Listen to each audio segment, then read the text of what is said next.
யாருடைய வாக்கை விஜய் பிரிக்கப் போகிறார் என்ற கேள்விக்கு யார்கிட்டையுமே பதில் இல்லை. விஜய் எதிர் வாக்குகளை பிரிக்கப் போவதில்லை. தாவேகா திமுகவுடைய ஆதரவு வாக்குகளான எந்த பெண்கள் சப்போர்ட் 1000 ரூபாய் கொடுக்குறேன், நகைக்கடனை அழிக்கிறேன் அப்படின்னெல்லாம் பேசி 2021 திமுக ஜெயிச்சதோ அந்த பெண்களின் வாக்கை இவர் எடுத்துக்க போகிறாரு. தேசிய ஜனநாயக கூட்டணி தான் வெற்றி பெறும், அதில் எந்த மாற்று கருத்தும் இல்லை.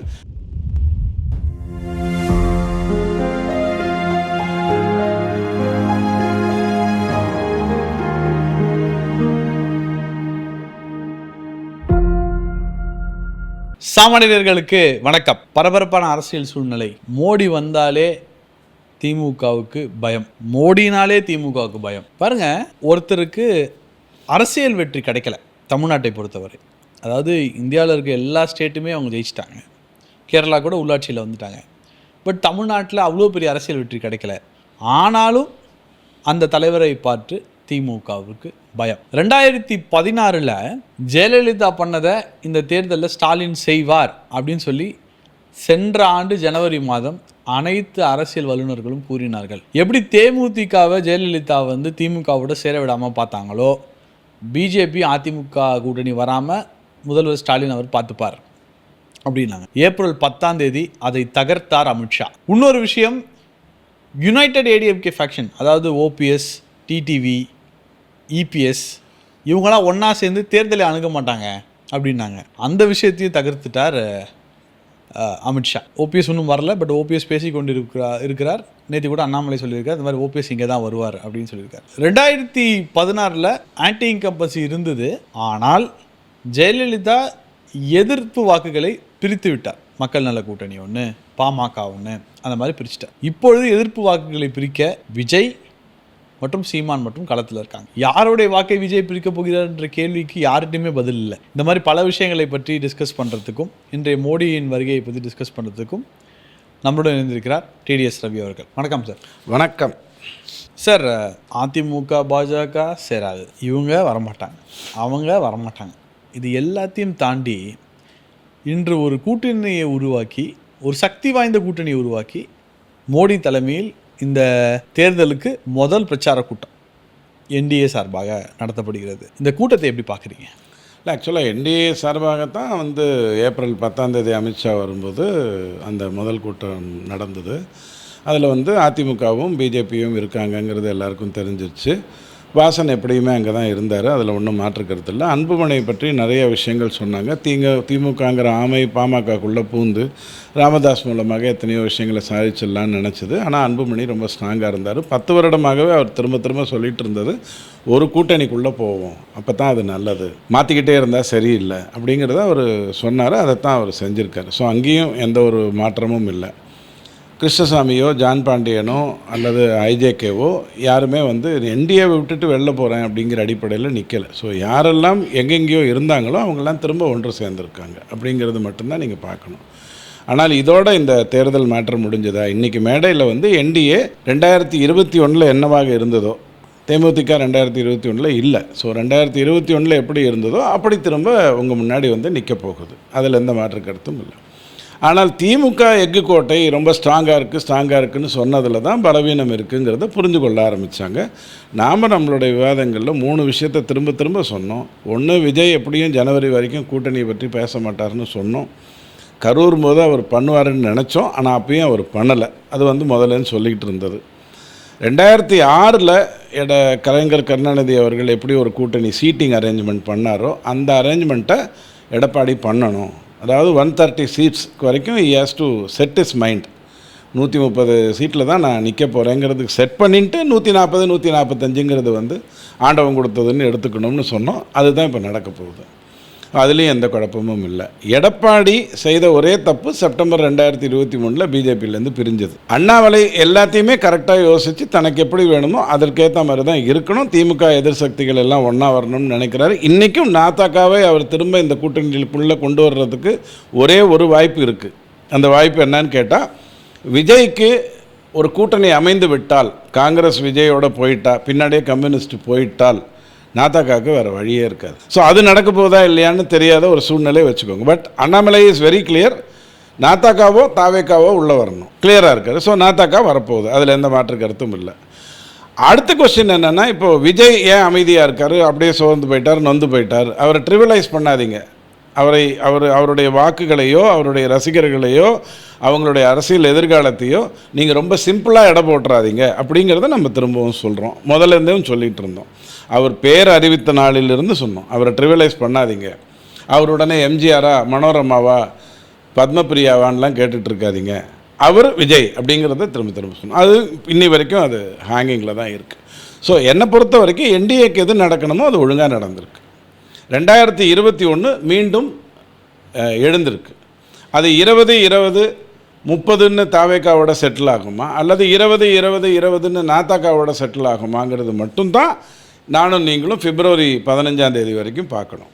சார், இப்போ ஒருவேளை நீங்கள் சொல்கிற மாதிரி நாத்தாக்காவும் சேரலை, டிவிகேவும் சேரலை அப்படின்னு ஒரு நிலைமை வந்ததுன்னா என்டிஏக்கு அது சாதகமாக இருக்கும்னு நினைக்கிறீங்களா? ரொம்ப சாதகமாக இருக்கும். காரணம் என்னென்னா, அதாவதுங்க, நான் வாங்கின சீட்டை அடிக்கிறதுங்கிறது என்னோடய எதிர்பார்ப்பாக இருக்கணும்.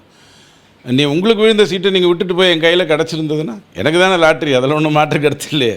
இன்னும் மிஞ்சி போனால் அவங்க படத்தை வச்சுட்டு டெய்லி இப்போது தேங்க்யூ சொல்லுவேன். அதை தவிர வேறு எதுவும் இல்லை. அதை தான் இப்போ பண்ணியிருக்காங்க. சார், 100% 100 பேர் வாக்கு போடுறாங்கன்னு வச்சுக்கோங்க, 70% வாக்கு போடுறாங்க, அது 100ன்னு வச்சுக்கோங்க. 100 பேர் வாக்கு போட போகிறாங்க. அதில் 8 பேர் உறுதியாக நாத்தாக்கா பக்கம் இருக்க போகிறாங்க. மாற்று கருத்து இருக்கா? இல்லை. தாவேக்காவுக்கு 20 வச்சுக்கோங்க, கூட்டணியாக இருந்தால். கூட்டணி இல்லைன்னா கண்டிப்பாக அவர் 10-12 தாண்ட மாட்டார். 20 வைத்து 28 போச்சு. மீதி 72 எங்கே இருக்குது? திமுக ஆர் அதிமுகன்னு தான் இருக்குது. எல்லா தொகுதிகளிலும் அந்த 72 36 இருக்குது, இல்லை 37-35 இருக்குது, இல்லை 34-33 இருக்குது. எப்படி பார்த்தாலும் அது எல்லா தொகுதிகளிலும் இந்த 72 தான் இருக்குது. அதுதானே முடிவு பண்ண போகுது. 20 எப்படி முடிவு பண்ணும், 8 எப்படி முடிவு பண்ணும்? ரைட். இப்போ அதில் அதிமுக வெற்றி பெறும்னு எதை வச்சு நினைக்கிறீங்க அப்படின்னு கேட்டால், ஏற்கனவே 20 + 18 2024 இவங்க 2 பேரும் சேர்ந்து தனியாக பிரிஞ்சிருக்கும்போது வாங்கியது. சேரும்போது அதை வாங்கத்தானே போகிறாங்க. பாராளுமன்றத்தை விட சட்டசபை இன்னும் வீரியமாகத்தானே வரும். 18-33 ஆனது 2019லையும் 21லையும் நம்ம பார்த்தோமே. அப்போ 38 எப்படி 37.25 ஆகும்? அது ஆச்சா? ஆனால் 2019, 21, 24 திமுகவுடைய வாக்குகள் சரிந்து கொண்டே வருகிறதா இல்லையா? இன்றைக்கி அவங்க கூட்டணி டாக்டாக இருக்குன்னு ஸ்டாலின் சொல்லுவாரா? சொல்ல மாட்டார். சொல்லியிருந்தா கூட்டணியில் இருக்கிறவங்கள கூட்டணியை பற்றி குழப்புவாங்க, நீங்கள் கண்டுக்காதீங்கன்னு தானே சொல்கிறாரு. ஐயோ, அதோட சொல்லலையே. அதாவது ஸ்டாலினுக்கு இறைவன் மேலே நம்பிக்கை இருக்கோ இல்லையோ, ரஜினி சொல்லுவார் இறைவனுக்கு கலைஞர் மேலே ஒரு நாட்டம் இருக்குன்னு. அந்த மாதிரி ஆண்டவனுக்கு ஸ்டாலின் வாய் மூலமாக என்ன சொல்ல வைக்க முடியும்னு தெரியும். ஒரு மீட்டிங்கில் சொல்கிறாரு, மக்கள் கோபமாக இருப்பாங்க, மக்கள் ரொம்ப கோவப்படுவாங்க, நீங்கள் அமைதியாக பேசணும். ஏங்க, நீங்கள் தான் நல்லாட்சி கொடுத்துருக்கீங்க, அற்புதமான ராஜேந்திர சோழனுக்கு அப்புறம் நீங்கள் தான் ஆட்சியை சரியாக கொடுத்துருக்கீங்க. அப்போ மக்கள் எப்படி கோவப்படுவாங்க? வாங்க வாங்க வாங்க, ஸ்டாலின் ஐயா எப்படி இருக்காரு அப்படின்னு தானே கேட்கணும். அவங்க கோபமாக இருக்காங்கன்னு அவருக்கே தெரிஞ்சிருக்கேன். அதனால தான் புலம்பிட்டு தன்னுடைய ஆட்களுக்கும் என்ன அட்வைஸ் பண்ணுறாருன்னா, நீங்கள் கோவப்பட்டுறாதீங்க, நம்மளுடைய நோக்கம் மாமனும் மாப்பிள்ளையும் மச்சானும் 30,000 கோடியை வருஷத்துக்கு அடிக்கணும். தியாகராஜன் ஐயா சொன்னபடி அது 5 வருஷத்தில் 1,50,000 அடிக்கணும். அதனால் கோவப்பட்டுறாதீங்க, அமைதியாக டீல் பண்ணுங்கள். அவர் தான் சொல்கிறாரு. ஸோ எங்கேயுமே என்டிஏ கீழே இறங்கிருச்சு, அதை மேலே கொண்டு வந்ததுங்கிற கதையே கிடையாது. இந்த விவாதங்களில் பேசிக்கிட்டு இருந்தவங்க எல்லாரும் என்டிஏ பற்றியே பேசிக்கிட்டு இருந்தாங்க. இன்றைக்கி என்டிஏ ஹஸ் ப்ரூவ்டு. 8ஆம் தேதி அன்றைக்கி நீங்கள் நிரூபிக்கணும். காங்கிரஸ் உங்கள் பக்கத்தில் உட்காருவாங்களா? கம்யூனிஸ்ட் கூடவே இருப்பாங்களா? விசிகா அங்கே இருப்பாங்களா? ஏன் உங்களுதுலேயே ஏற்கனவே கேஸில் மாட்டினவங்கெல்லாம் போய், சார் நான் வேணால் மதுரையில் தோற்றுக்கிறேன் சார், மற்றதை பற்றி எனக்கு தெரியாது. இன்னொருத்தர் போய், சார் நான் திருச்சி வேணால் பார்த்துக்கிறேன் சார், மற்றதை பற்றி எனக்கு தெரியாதுன்னு ஏற்கனவே பேசிட்டாங்களா? கேஸ்லேருந்து தீவிரமாகாமல் பார்த்துக்கோங்க அப்படின்னு பிஜேபி கிட்ட போய் பேச முடியுமா? பேச முடியாது. நீதிமன்றத்துக்கிட்ட போய் பேச முடியும். ஸோ இவங்களுடைய நிலைமை தான் மோசமாக இருக்குது. ஆனால் 2 விஷயம் நடக்கணும், 3 நடக்கணும். ஒன்று, டாஸ்மாக் 1000 கோடி வழக்கை நீர்த்து போக செய்துவிட்டு ஆனால் என்டிஏ வெற்றி பெறும்னு நினைக்கிறது ரொம்ப ஓவர் கான்ஃபிடன்ஸ். அது மாதிரி அண்ணாமலை ஐயா சொன்ன மாதிரி கடந்த 5 வருடத்தில் யாராருக்கு டெண்டர் கொடுக்கப்பட்டது, அதில் சொந்தக்காரங்க எத்தனை, நண்பர்கள் எத்தனை, இவங்களுக்கு வேண்டியவர்கள் எத்தனை அப்படிங்கிற ஒரு விஷயத்தை வெளியிடுவேன்னு சொன்னதை அவர் வெளியிடணும். அது ரொம்ப முக்கியமாக நடக்கும். இந்த 2ம் உறுதியாக நடக்கணும். குறைந்தபட்சம் நேருவோ அல்லது ஜெகத் ரட்சகனோ அல்லது பொன்முடியோ இந்த லிஸ்ட் ஆஃப் 13 பேரில் யாராவது ஒரு 3 பேர் சங்கீதா ஹோட்டல் சாப்பாடை சாப்பிட்டுட்டு புழல் சிறையில் இருக்கணும். இந்த மூணும் நடக்காது, ஆனால் என்டிஏ வெற்றி பெறும்னு நீங்கள் நினச்சிங்கன்னா அந்த வெற்றி கண்டிப்பாக நல்லாயிருக்கும். பெரிய மாற்றம் வருமானு கேட்டால் எனக்கு தெரியாது. ஓகே சார், இப்போது ஜென்ரலாக வந்து தமிழ்நாட்டில் மோடிக்கு எதிராக ஒரு வாக்கு இருக்குது, ஆன்டி மோடி வேவ் அப்படின்னு சொல்லிட்டு இருந்தாங்க. ஆனால் என்டிஏ தன்னோட பிரச்சார கூட்டத்தையே மோடியை வச்சு தான் ஆரம்பிக்கிறாங்க இந்த வாட்டி. ரைட், இது பாதிப்பு தான். இன்ஃபேக்ட் திமுக நண்பர்கள்லாம் என்ன சொல்கிறாங்க, மோடியை வச்சு ஆரம்பிக்கிறீங்க, எங்களுக்கு இது ஈஸி தான் அப்படின்றாங்க. அதை நீங்கள் எப்படி பார்க்குறீங்க? ஹரியானாவில் வந்து மோடி படமே ஓட்டலைன்னாங்க. மோடி படம் போட்டால் வாக்கு வராதுன்னாங்க. ஹரியானாவில் வெற்றி பெற்றோம். மகாராஷ்டிராவில் மோடி படத்தை தான் எல்லா பக்கமும் வச்சுருக்கீங்க, சிண்டே படம் இல்லை அப்படின்ட்டாங்க. டெல்லியில் அப்படி தான் மோடியை வச்சு தான் பேசுகிறீங்க அப்படின்னாங்க. ஒன்று வைத்தாலும் பேசுகிறாங்க, வைக்கலைனாலும் பேசுகிறாங்க. இவங்க ஒரு கதையை சொல்லிக்கிட்டே வந்துட்டாங்க. ஆட்டுக்கு தாடி தான் கவர்னர்னு எங்கள் கொள்ளு தாத்தா கிட்ட சொல்லி, தாத்தா கிட்ட சொல்லி, அப்பங்கிட்ட சொல்லி, எங்கிட்ட சொல்லிகிட்டு இருந்த கதையை நீதிமன்றம் தூக்கி போட்டு மிதிச்சுது பாருங்கள். அந்த மாதிரி மோடிக்கு எதிரான ஒரு வாக்கு இருக்குங்கிற ஒரு கதையை இவங்களே நம்ப ஆரம்பிச்சிட்டாங்க. இவங்க பொய்யை தான் சொல்லிகிட்டு இருந்தாங்க, ஆனால் இவங்களே அதை நம்ப ஆரம்பிச்சிட்டாங்க. ஆனால் எனக்கு நல்லா தெரியும், என் கொள்ளு தாத்தா காலத்திலிருந்து திமுக 2வது முறை ஆட்சிக்கு வந்ததில்லை, எம்ஜிஆர் விரட்டி அடிக்கப்பட்ட பிறகு. ஸோ நான் சொல்கிறது கரெக்டாக, மோடி எதிர்ப்பு வாக்கு இருக்குன்னு சொல்கிறது கரெக்டாக? நீங்கள் சொல்கிறதா கரெக்ட். கரெக்ட். ஸோ இதில் என்னென்னா, நாம் யோசிக்கும் போது, அரசியல் ரீதியாக யோசிக்கும் போது எனக்கு என்ன வேணும்னு நினைக்கிறது வேறு. எனக்கு தாவேக்கா கண்டிப்பாக ஒரு அரசியல் சக்தியாக மாறி விஜய் வந்து இந்த தேமுதிக இந்த தட் இஸ் என்டிஏ கூட்டணிக்குள்ளே வரணும். ஏன் வரணும் அப்படின்னு கேட்டால், நீங்கள் முதல் தேர்தலை சந்திக்கிறீங்க. கரூரே உங்களுக்கு புரிய வச்சுருக்கோம் அரசியலுங்கிறது எவ்வளோ மோசமான ஒரு களம், எப்படியெல்லாம் கதை விடுவாங்கங்கிறது உங்களுக்கு புரிய வச்சுருக்கோம். நீங்கள் சிபிஐயில் விசாரணை வேணும்னு கேட்டுட்டு நீங்கள் போய் தைரியமாக சிபிஐயில் உட்காடுறீங்க. முடிஞ்சிருச்சு, நைட்டு களி தான், ட்ரெஸ்ஸு கொடுத்துருவாங்க, கட்டம் போட்ட ட்ரெஸ்ஸு தான், ஆஃப் பேண்ட்டு தான் அப்படின்னு இங்கே பேசுகிறாங்கங்கிறது நீங்கள் புரியும். ஸோ இதற்கு நீங்கள் இன்னும் தயாராகலை. அன்ஃபார்ச்சுனேட்லி அடுத்த தேர்தல் வந்து பாராளுமன்ற தேர்தல், அங்கே நீங்கள் ஒரு பொருட்டே இல்லை. ஸோ திரும்பி 2023 தான் வரப்போகிறீங்க, 21 தான் 31 தான் நீங்கள் திரும்பி வரப்போகிறீங்க. 31 நீங்கள் வரும்பொழுது இன்றைக்கி நீங்கள் ஒரு 10% வாங்கிட்டீங்கன்னு வச்சுக்கோங்க, அதை அழிப்பதற்கு உங்களுக்கு ரொம்ப டைம் ஆகும். நோட்டா வாங்கினாங்கன்னு 2014 இருக்கிறத வச்சு இன்றைக்கும் பேசிக்கிட்டு இருக்காங்க. நோட்டு கொடுத்து வாங்கிட்டு இருக்கிறவங்க, அதை அழிப்பதற்கு பிஜேபிக்கு பெரிய டைம் தேவைப்பட்டது. அந்த மாதிரி உங்களுக்கு ஒரு டைம் தேவைப்படும். ஸோ இப்போ ஒரு 40 சீட்டோ 30 சீட்டோ வாங்கிட்டு நீங்கள் ஒரு களத்தை காட்டிட்டீங்க அப்படின்னு சொன்னால், நாளைக்கு யூ கேன் ஆல்வேஸ் ப்ளேம். நான் கூட்டணியில் இருந்தேன், நான் தனியாக இருந்து நிறைய விஷயம் பண்ணணும்னு பார்த்தேன், ஒரு வீட்லேயும் குடிசை வீடாக இருந்தாலும் அதுக்கு மேலே ஹெலிபேடு போட்டு ஒரு ஹெலிகாப்டர் இறக்கி தமிழ்நாட்டினுடைய நிலைமையை உயர்த்தணும்னு நினச்சேன், இந்த கூட்டணியில் இருந்தால் முடியாது, நான் தனிச்சு நிற்கிறேன்னு 2029 சொல்லுங்கள், 26 சொல்லாதீங்கிறது என்னோட அபிப்பிராயம். ஓகே சார், திமுக ஒரு மயான அமைதி சார். குறிப்பாக டிடிவி சேர்ந்ததுக்கு பிறகு இதுக்கு என்ன ரியாக்ட் பண்ணுறதுன்னு தெரியாமல் அப்படியே உட்காந்துருக்காங்களா, இல்லை நம்ம காங்கிரஸ் நம்ம வேலையை நம்ம பார்ப்போம், ஏன்னா நமக்கே வந்து காங்கிரஸ் ஒன்றும் செட் ஆகிற மாதிரி தெரியல. ஏன்னா காங்கிரஸ் தரப்புலேருந்து என்ன கொடுத்து, ராகுல் காந்தி முடிவெடுத்து சொல்லுவார் யாருடன் கூட்டணின்ட்டாங்க. திமுகவுடன் தான் கூட்டணி, ஒரு செல்வ பிறந்தை மட்டும் தான் சொல்லிட்டு இருக்காரு, மற்ற யாரும் சொல்லலை. ரைட், என்ன இடத்துல திமுக இருக்குது? டிஎம்கே ராட்டில்டா. காங்கிரஸை பொறுத்த வரைக்கும் 3 விதத்தில் அதை டீல் பண்ணலாம். ஒன்று, இன்றைக்கி திமுக தான் பணம் கொடுத்துட்ருக்கு தேசிய ஹெட் குவார்ட்டர்ஸுக்கு, காங்கிரஸுக்கு எங்கேருந்தும் பணம் வர்றதுக்கு சாத்தியம் இல்லை. இல்லைனா கனிமொழி இருக்காங்க, கனிமொழி அனுப்பிச்சிங்கன்னா அந்த மகளிர்கிட்டலாம் பேசி ஒரு மாதிரி செட் பண்ணிடுவாங்க. அதாவது மகாராஷ்டிராவாக இருக்கட்டும், டெல்லியாக இருக்கட்டும், எங்கே வேணாலும் இருக்கட்டும். 3வது அப்படிங்கிறது தான் இங்கே இருக்கக்கூடிய தலைவர்களோட பேசுகிறது. அதுக்கு சிதம்பரம் இருக்கவே இருக்கார். கார்த்திக் சிதம்பரத்தை பக்கத்தில் வச்சுக்கிட்டு சொல்கிறார், அவருடைய கருத்துக்கள் எல்லாமே தனிப்பட்ட கருத்து தான். கார்த்திக் சிதம்பரம் என்ன சொல்கிறாரு, காங்கிரஸ் எந்திரிக்கணும், தைரியமாக நிற்கணும், நாம் ஒன்றும் கூண் விடணுங்கிற அவசியம் இல்லை அப்படின்னு தான் அவர் சொல்கிறாரு. சிதம்பரம் ஆனால் ப்ரெஸ் கான்ஃபரன்ஸில் தெளிவாக கார்த்திகை வச்சுக்கிட்டே இல்லைங்க, அது அவர் தனிப்பட்ட கருத்து அப்படிங்கிறார். இந்த மாதிரி டீல் பண்ண முடியுது டிஎம்கேவால் காங்கிரஸை. ஸோ நான் திரும்பவும் சொல்கிறேன், காங்கிரஸ் விஜய் கிட்ட போச்சுன்னா அது காங்கிரஸ் எடுத்த முடிவாகவே இருக்காது. திமுக தான் காங்கிரஸை தாவேக்கா பக்கம் தள்ளிவிடும். அந்த 25 சீட்டை இப்போ தேமுதிக காத்துக்கிட்டு இருக்காங்க, அவங்களுக்கு கொடுக்கலாம், பாமக அப்பா கட்சிக்கு கொடுக்கலாம், கொஞ்சத்தை கம்யூனிஸ்ட்டுக்கும் விசிகாவுக்கும் அதிகப்படுத்தி கொடுத்து தன்னுடைய பலத்தை 8ஆம் தேதி காட்டலாம். காங்கிரஸ் இருந்தால் அந்த 25 சீட்டில் பண்ண முடியாது. அப்படி இல்லைன்னா 180க்கு பதிலாக 160 நிற்க வேண்டி வரும் திமுகவுக்கு. அது டேஞ்சரஸ், திமுகவுக்கு அது டேஞ்சரஸ், நிற்காது. 2011 படுதோல்வி அடைந்த போது கூட திமுக வந்து அதிக சீட்டில் தான் இருந்தது. 6 தான் கலைஞர் கருணாநிதி தெளிவாக முடிவு எடுத்தார். நல்லா யோசிச்சு பாருங்கள், 4 மத்திய அரசில் இருக்கார் கருணாநிதி, இங்கே அதிமுக ஆட்சி இருக்குது, இன்கம்பன்ஸுங்கிற ஒரு கேள்வி இருக்குது. 2006 அவரால் அசால்ட்டாக ஜெயிச்சிருக்க முடியும். பட் 130க்குள்ளே தன்னை சுருக்கிக்கிட்டார். அந்த இடத்துக்கு இப்போ திமுக வர்றதுக்கு அவங்களுக்கு விருப்பம் இல்லை. நான் அதனால தான் பலமுறை சொல்லியிருக்கேன், 2016 ஜெயலலிதா பண்ணதை ஸ்டாலின் பண்ணணும், 2006 கலைஞர் கருணாநிதி பண்ணதை எடப்பாடி பழனிசாமி பண்ணணும். ஆனால் ஜெயலலிதா பண்ணது ஸ்டாலின் இந்த வாட்டி பண்ணலை. அவரால் வந்து இது பண்ணுவாருங்கிற நம்பிக்கை. காங்கிரஸை தள்ளி விட்டார்னா is doing the right thing. காங்கிரஸை தாவேகா பக்கம் தள்ளி விட்டு 3வது அணிங்கிறத பலப்படுத்தணும்னு நினைத்தார்னா விஜயகாந்தை வச்சு ஜெயலலிதா அம்மா என்ன பண்ணாங்களோ அதை தான் அவர் பண்ண போகிறாரு. இன்னும் அவர் டிசிஷன் எடுக்கல. ஏன்னா என்ன பிரச்சனைனா போயிட்டா திருப்பி வருவாங்களாங்கிற பயம் இருக்குது. ஆனால் சார் நீங்கள் இது ஒன்று பார்க்கணும், திமுக காங்கிரஸ் எப்பொழுதெல்லாம் பிரித்து நிற்கிறதோ எதிர்க்கட்சி ஈஸியாக ஜெயிச்சிட்டு போதே. திமுக காங்கிரஸ் பிரிஞ்சாலே எதிர்க்கட்சிக்கு ரொம்ப ஈஸியான இருக்கு. தேர்தல் வைஸ் இன்னும் என்டிஏக்கு வந்து தேர்தல் ஈஸியாக போயிடும். தேர்தல் வைஸ் நீங்கள் பாருங்கள், 99 காங்கிரஸ் அதிமுகவோட இருந்தது, 2001 காங்கிரஸ் வந்து திமுகவோட இருந்தது, 14 காங்கிரஸ் தனியாக நின்றது, 14 தனியாக நின்றது. இத்தனைக்கு 5 முனை 6 முனையெல்லாம் கொண்டு வந்தாங்க.